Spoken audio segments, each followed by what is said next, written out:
Welcome to new TV Telugu. ఇప్పుడు Telangana top 10 చూద్దాం. BB Nagar మండల పరిధిలోని వెంకర్యాల గ్రామానికి చెందిన 3 ఏళ్ల చిన్నారి రాత్రి నుండి కనిపించకుండా పోయింది. కుటుంబ సభ్యుల ఫిర్యాదు మేరకు వెంటనే ఎస్ఐ రమేష్ ఆధ్వర్యంలో రంగంలోకి దిగిన బీబీ నగర్ పోలీసులు ఒక్క రోజులోనే ఛేదించి చిన్నారిని డీసీపీ రాజేష్ చంద్ర సమక్షంలో క్షేమంగా తల్లిదండ్రులకు అప్పగించి శభాష్ అనిపించుకున్నారు. పోలీసు ఉన్నతాధికారులు బీబీ నగర్ పోలీసులను అభినందిస్తున్నారు. రాజన్న సిరిసిల్ల జిల్లా వేములవాడ రూరల్ మండలం వట్టెంల గ్రామంలోని వరిధాన్యం కొనుగోలు కేంద్రంలో నానా ఇబ్బందులు పడుతున్నామని రైతు రంగు ప్రమోద్ ఆవేదన వ్యక్తం చేస్తున్నారు. సీఎం రేవంత్ రెడ్డి, వేములవాడ ఎమ్మెల్యే ఆది శ్రీనివాసులు ప్రత్యేక చొరవ తీసుకుని రైతుల కష్టాలను తీర్చాలని కోరుతున్నారు. దాదాపు కొనుగోలు కేంద్రాల్లో ధాన్యం పోసి 45 రోజులు కావస్తున్నా ఇప్పటికీ ధాన్యం కొనుగోలు కేంద్రాల్లోనే ఉన్నాయన్నారు.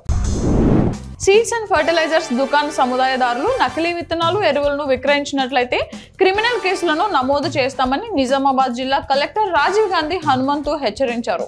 బోధన్ పట్టణంలో కలెక్టర్ సీడ్స్ అండ్ ఫర్టిలైజర్స్ వ్యాపార సముదాయాల్లో ఆకస్మికంగా తనిఖీలు చేశారు. ఈ కార్యక్రమంలో ఆర్డీఓ రాజేశ్వర్, వ్యవసాయ శాఖ అధికారులు తదితరులు ఉన్నారు. వనపర్తి జిల్లా కేంద్రంలోని ఐడిఓసి సమావేశ మందిరంలో బడిబాట కార్యక్రమం సన్నద్ధతపై జిల్లా కలెక్టర్ తేజేష్ నందలాల్ పవార్ సమీక్ష నిర్వహించారు.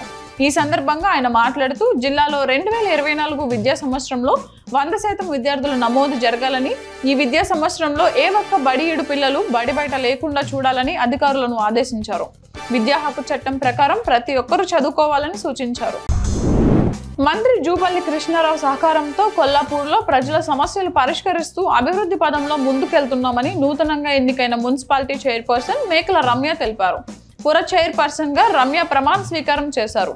ఆమె మాట్లాడుతూ మున్సిపల్ పాలకవర్గం సమిష్టి కృషితో జరిగే అభివృద్ధిలో అందరినీ భాగస్వామ్యం చేస్తామన్నారు. తన ఎన్నికకు సహకరించిన కౌన్సిలర్లు మంత్రి జూపల్లికి కృతజ్ఞతలు తెలిపారు. నాగర్ కర్నూలు జిల్లా అమరాబాద్ టైగర్ రిజర్వ్ లో జూన్ 1 నుంచి ప్లాస్టిక్ వాడకం పూర్తిగా నిషేధమని, ప్రత్యామ్నాయ వాటిని వాడాలని కలెక్టర్ ఉదయ్ కుమార్ సూచించారు. మన్ననూరు వద్ద మాట్లాడుతూ సింగిల్ యూజ్ ప్లాస్టిక్ వాడకం పూర్తిగా నిషేధించడం జరిగిందని, గ్రామ ప్రజలు, పర్యాటకులు ప్లాస్టిక్ కవర్లు, వాటర్ బాటిల్స్, ప్లేట్స్ వాడరాదు అన్నారు. చెక్ పోస్ట్ వద్ద గట్టి నిఘా ఏర్పాటు చేయనున్నట్లు తెలిపారు. వనపర్తి జిల్లాలోని రైతులకు వర్షాకాలంలో సరిపడా ఎరువులు, విత్తనాలు అందుబాటులో ఉన్నాయని, రైతులు ఆందోళన చెందాల్సిన అవసరం లేదని జిల్లా కలెక్టర్ తేజేష్ నందలాల్ పవార్ అన్నారు.